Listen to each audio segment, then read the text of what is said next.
So do you see this picture right here? These are makeshift refrigerated trucks that are what you call makeshift morgues. And they had so many in New York City bodies of people, of African American people, that they didn't know where else to place them except in these refrigerated, big, huge, big rigs. And so that's what you're looking at. And so what was also alarming is looking at Brazil, their massive grave. Brazil's mass graves, experts anticipate 125,000 COVID-19 deaths. And then when you look at Mexico, and they have mass graves as well.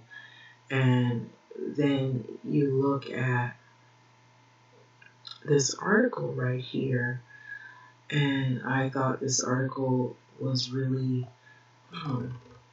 well written because it pretty much brings out what has happened in most of these countries and these cities having to do with the COVID-19 risk and who it affects greatly and how people receive these informations from our government and from the media, and whether they believe in it or whether they disbelieve or they listen to the conspiracy theories and they let that lead their thought process on how they feel, whether they believe this disease even exists at all. And so here in South Los Angeles is where I pretty much reside, and a lot of times I don't see people wearing masks. I don't see people social distancing as much. I believe a lot of that has died down from fatigue, from being locked down, from the mixed messaging, from seeing people who are leadership who are not wearing masks, who didn't take things serious, and who downplayed this virus from the beginning. And so it has had a great effect on how people feel about it. Some people feel it's an election political stunt, that it isn't real, that it's a hoax. So this article is saying, don't you get it? Late doctor family urged Mexicans to heed COVID-19 risks. Why am I using this article? And it happens to be in reference to the Mexican or Latin community, that is. So the reason I'm doing this, one, is because didn't you see the graves in Mexico City? And it's just sad because the reason I'm doing this is because earlier today I was driving and I was in the Inglewood region, Inglewood area, and I saw men who are standing around waiting to get work. And these are people who are undocumented, of course, and they're trying to look for places that they can work. And their problem is what I've been hearing is some people may have gotten infected with the disease of COVID. There's many stories that are going on. Some people don't believe it. Some people do believe it, but they've gotten infected and they're afraid to get tested, that it will cause for them to get deported because they'll give up their information and then people will find out that they, in fact, were undocumented. And so that has also interfered with the possibilities of them getting work, that people won't hire them because they fear that they may be infected. So there's a number of things going on, and it's really alarming. And so this story here sheds a lot of light. And some of the same things are very similar in the African American community, where Black people won't wear masks, won't social distance. You'll have some people not doing it. Some people who are doing it because they have health issues, and others who don't take it serious, who also think it may be political stunt or a hoax. Very similar to the Latin community. So the images of Ivan Cruz's lungs resemble a dust cloud in the outer space, light patches involved that are enveloped in a gloom. Okay, and so before he died in the hospital, the young Mexican doctor had intended to publish his pictures of his x-rays to convince the unbelievers coronavirus exists, and this is what it does to you. So basically, he was trying to sound an alarm to the Mexican community and the Latin community, all to alert them that the virus is real and to take it serious. So it makes you feel impotent and angry not to be able to grab people and tell them, don't you get it, said Agilio Cruz, the father of the 28-year-old Mexican doctor who died of COVID-19 related complications last month. So Mexico is one of the country's worst hit COVID-19 countries, with more than 220,000 reported infections and 27,000 deaths, and the seventh highest death toll on the earth. And so late April, with only 1,351 fatalities, the President Andres Manuel Lopez Obrador claimed the pandemic had been tamed. But on Saturday, Mexico reported 602 deaths, the highest number anywhere in the world that particular day. And so despite the growing tragedy, some in Mexico continue to doubt the virus's very existence, so taking no precaution and insisting that the epidemic is little but a government invention, not intervention, but something that they created as a political stunt, rather. In the central state of Puebla, a family of traders attacked civil protection officials who had asked them to wear masks. So the southern Chiapas residents of one town torched the hospital and beat up doctors in an attempt to halt mosquito fumigation teams they accused of deliberately spreading COVID-19. This has a stark similarity of how African American community is afraid to get vaccinated or COVID vaccine, because of the Tuskegee experiments and some of the other experiments that have happened, and not trusting the medical doctor, Western medicine, because of government interference and tampering and lies. Also, what has happened throughout history to Black people who have been, pretty much lied to and told that they would be made guinea pigs for experiments that ended up ending their lives prematurely. And then you also have this vaccine, people thinking that maybe the disease is in the vaccine. You're trying to inoculate us with COVID-19 if we don't already have it, or to make it worse if we have contracted it, so that you can ensure that we will not be here anymore. So in Ecatepec, a city near Mexico's capital, relatives forced their way into a hospital claiming coronavirus did not exist and accusing doctors of killing their loved ones.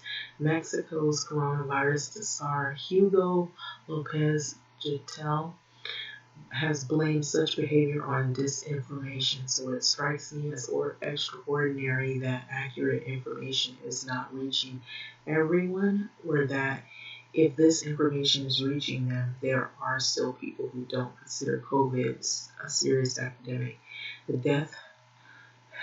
deputy health minister said during one of the nightly television appearances detailing the advance of the illness, but many also point the finger at those in power, including Lopez Obrador, a left-wing populist who has minimized the threat of COVID-19, has never been seen with a face mask.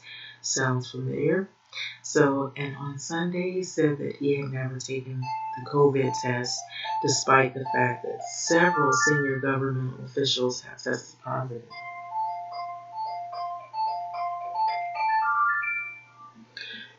So who is to blame? And when there are World leaders who have played down the impact of the virus from the very beginning have asked the journalist, and commentator Jose Luis Arevalo. And so it's not just our president, but Donald Trump in the U.S. as well, Vladimir Putin in Russia, and Jair Bolsonaro in Brazil, all whom have precisely the countries where the highest number of infections and deaths are being recorded, Arevalo told 40 TV. So these world leaders, people who are in power, have not really projected the seriousness of COVID-19. And so it shows, because even in South LA, you see some people going in businesses where it's enclosed and they don't have a face mask, or they don't really care, or they act as though that they're not going to get sick, or they don't care about infecting others if they in fact have got it.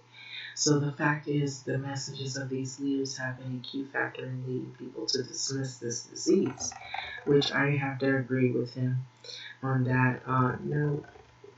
So he is so right. So the historian Lorenzo Mayer told Aristegui Noticias he believed coronavirus skepticism in Mexico was partly the consequence of centuries-old resistance to authorities that stemmed back from the colonial times and had intensified in more recent years as a result of abuses committed by the police and armed forces. Wow.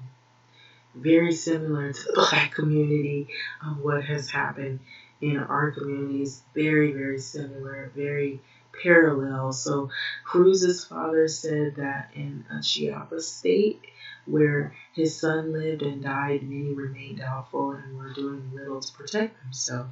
People only believe in the virus when it affects their family and when they see pictures or names, he said.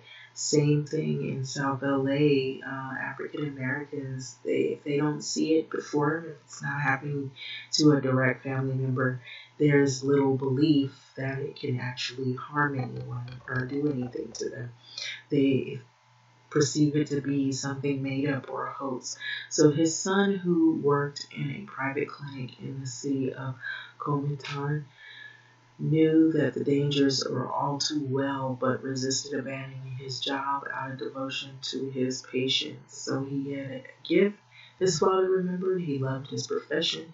In May, as COVID-19 swept through the Latin America, Cruz urged his son to stop working and to take shelter in the state capital, Tuxtla Gutierrez, where the family is from. So the doctor held out until he could go no more, and the virus has got me, he said. He admitted to his dad on Sunday in the late May. So x-rays showed to the left that then Cruz's lungs had been severely damaged. So after testing positive, he spent 3 days at home before being taken to the hospital, where he eventually died the 1st of June.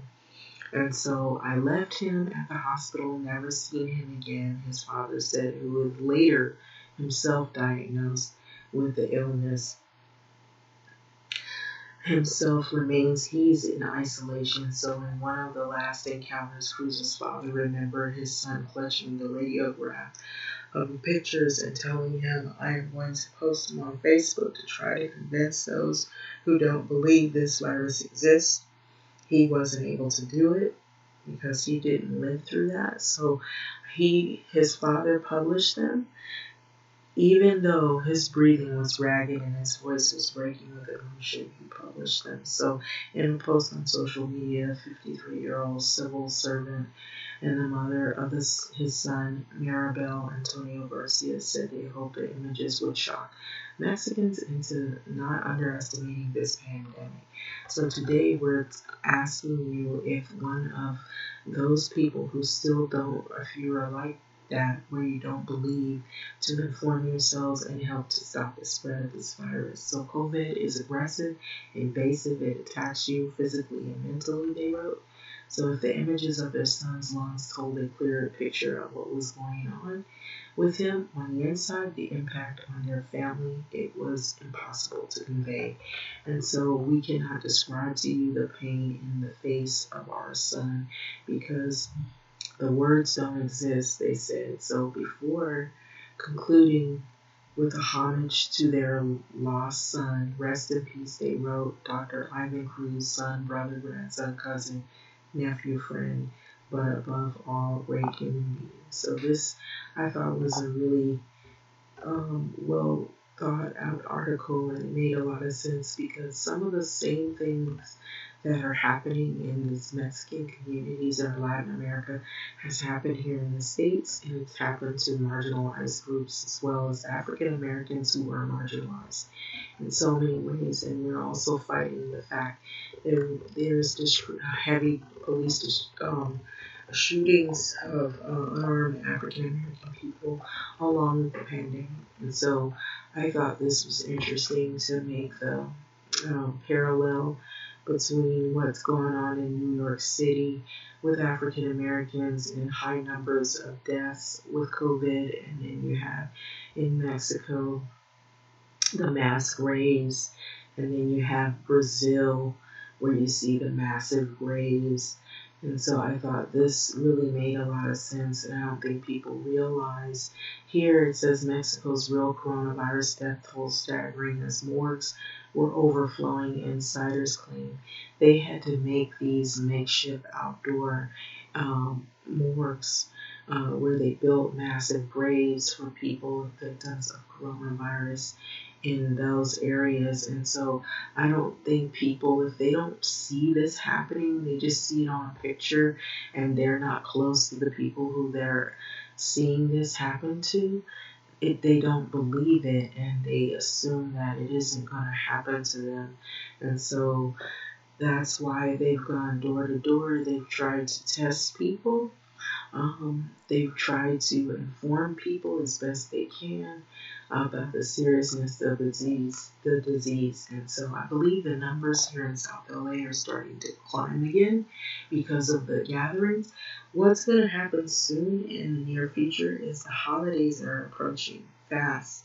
We have some people don't celebrate holidays, but for those that do, the holidays traditionally here in the U.S. we have Halloween events, and that's going door to door, which they say don't do, but I believe people will ignore it and still try to do that or throw Halloween parties.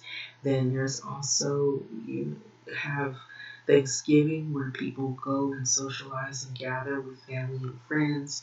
Then you have Christmas and then New Year's, and those are all events where people socialize and gather together and meet friends or meet new people or go out or plan to go on trips, or either they plan to go to restaurants and different things like that. And so all of that is really scary during a time like what has already happened to us.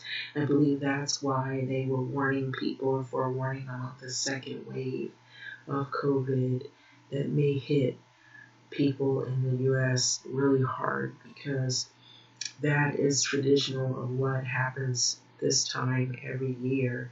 And so even with the Labor Day and Memorial and the last holiday of the summer, there was gatherings and then the numbers kind of crept up again. While some of the numbers are lowering, the fear is that the numbers will steadily climb once again when the holidays approach, because people will they will break those quarantines, or either they won't get tested or they know they have it and they'll still go out and act as though they don't, or they'll do things carelessly as if there was no pandemic. And so, having said that, I'm going to let this message go. Like, comment, subscribe, and thank you for listening.